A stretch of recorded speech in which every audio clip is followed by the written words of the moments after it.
Comme je m'y attendais, le film était visuellement magnifique, mais est-ce que ça suffit?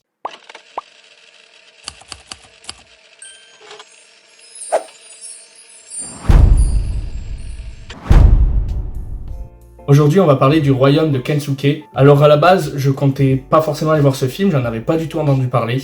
Et puis quand j'ai vu la bande-annonce au cinéma, d'ailleurs on va y revenir sur cette bande-annonce, je me suis dit que ça avait l'air vachement sympa, vachement beau. Donc je suis allé le voir et on en parle aujourd'hui. Déjà, pour vous résumer un peu l'histoire, on suit un jeune garçon qui part sur un voilier avec sa famille et lors d'une tempête, il va être emporté par une vague, lui et son chien, sur une île déserte. Enfin, pas si déserte, parce que un vieil homme y vit déjà. Et donc, on va se retrouver plongé dans la vie de cet homme et dans la vie de cette jungle luxuriante. Et alors, on va commencer par l'un des plus gros points forts du film.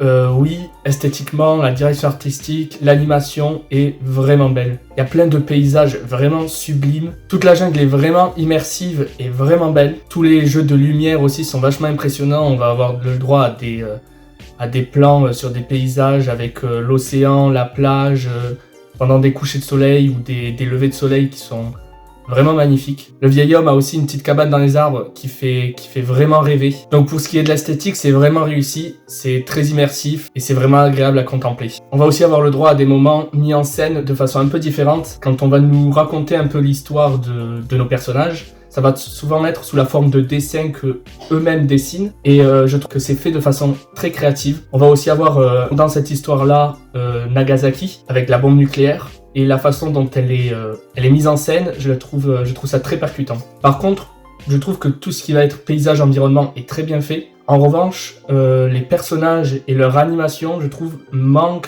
un peu d'émotion et font assez détacher de tout le reste. Mais dans l'ensemble, vous ne serez pas déçus de l'esthétique du film. Par contre, on va rentrer dans un point qui, moi, je trouve, m'a assez déçu.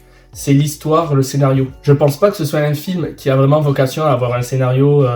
une histoire très originale, mais déjà, je vous mets en garde, c'est ce que j'ai dit tout à l'heure, je voulais y revenir sur la bande-annonce. Je trouve qu'elle dévoile vraiment toute la trame du film. Donc même s'il n'est pas vraiment là pour nous surprendre, je trouve ça vraiment dommage de savoir déjà à peu près tout ce qui va se passer tout au long du film.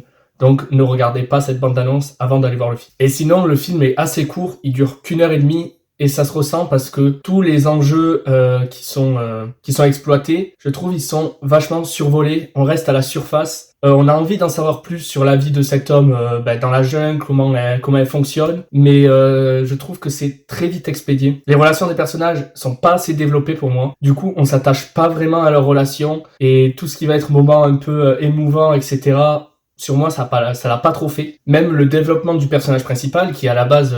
un garçon assez désobéissant, qui est maladroit, qui fait pas mal d'erreurs. J'ai l'impression qu'il est censé évoluer tout au long du film pour à la fin être une nouvelle personne. Je trouve que son développement ne rentre pas assez en profondeur. On voit pas vraiment ses changements. Tout va un peu trop vite. Bon, sinon, dans l'ensemble, l'histoire est quand même très jolie, très agréable à suivre. Mais pour moi, elle va manquer de profondeur. Donc, en conclusion, je dirais qu'il faut quand même aller voir ce film. Rien que pour l'esthétique. Dans tous les cas, je pense que vous allez passer un bon moment devant. Moi, dans ma salle, j'étais tout seul, je trouve ça un peu dommage parce que je trouve que le film propose quand même quelque chose. Donc je vous conseille tout de même Le Royaume de Kensuke. Donc voilà, j'espère que vous avez aimé la critique. Je reviens très vite pour de nouvelles critiques, de nouvelles vidéos. Donc j'en ai fini pour aujourd'hui. C'était le Cinosophe et à bientôt.